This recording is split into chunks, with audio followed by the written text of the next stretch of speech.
पुजारी लोगों ने कथा फैलाई थी कि काशी में मरने से मोक्ष, वो मगध में मरने से नरक।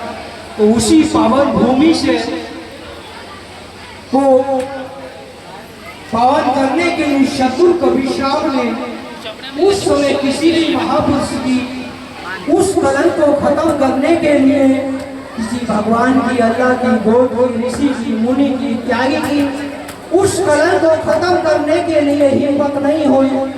शत्रु कभिशाप उस कलंक को खत्म करने के लिए आए, जिसको शत्रु कभिशाप ने कहा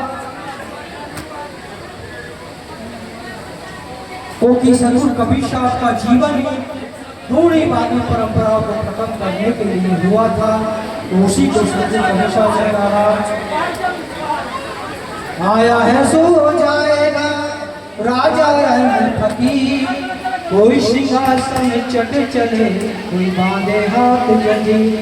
जो सद्गुरु के ज्ञान के मार्ग पर चलेगा, गुरु के मार्ग पर चलेगा, वो सद्गुरु के सिंहासन पर बैठ के जा सकता है।